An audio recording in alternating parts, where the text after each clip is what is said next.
از زمین و کوه و آهن و آتش و آب و باد، از همه کنار هم بذار. قدرت بنده مؤمنم از همه این قدرت ها مافوق است، قوی تره.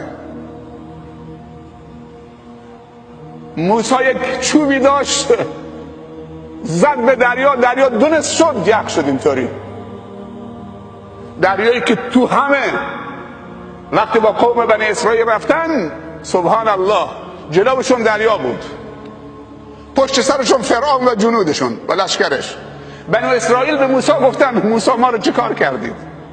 ما سر به سر تو گذاشتیم، جلومون آب، پشت سرمون فرعونه. موسی چه گفت؟ کلا. این کلا در لغت عرب به معنی زجره، توبیخه. اونایی که اعتقادشون راسخه حرفای بی رب نمیزنن. حالا آب جلوشونه، فرعون دنبالشونه. راه نجات چیه؟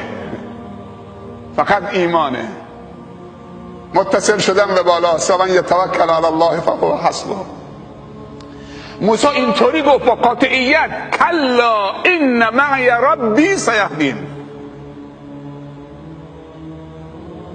ساکت باشید دیگه، این حرفا نزنید. ان معی ربی، به تأکید که رب من همراه منه، راه و نشونم میده. سیهدین در آینده نزدیک الان یه راهی رو اگه شده تو دریا برای من باز میکنه. سیهدین، من خودم به او سپردم. یحبهم و یحبونه. به مجردی که این جمله رو گفت موسی کلا ان معی ربی سیهدین، خداوند بهش گفت عصات، حالا همون چوب خشکت بزن به دریا. دریا دو نصف شد. پس آب، مؤمن گفت عصات بزن به آب، آب دو نصف شد. آب کارش غرق کردنه، اما انسان مؤمن رو نمیتونه غرق بکنه.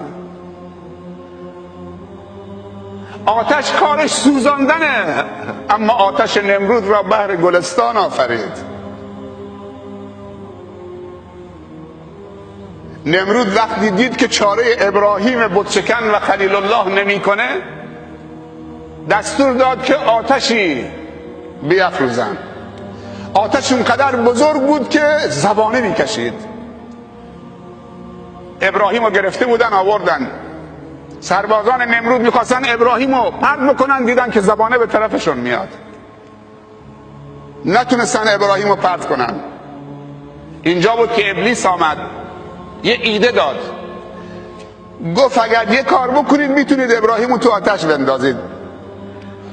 اولین کسی که ایده منجنیق در دنیا این ایده رو داد ابلیس بود برای نمرود، و اولین کسی که اجرا کرد نمرود بود برای سوزاندن ابراهیم خلیل.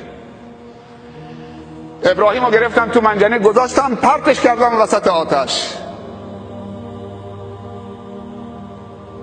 دلش نلرزید، اونقدر دوستیش با خدا قوی بود و محبتش با رب العزت و الجلال قوی بود و ترسش از الله قوی بود. میدونست که این مخلوق ناچیزیه.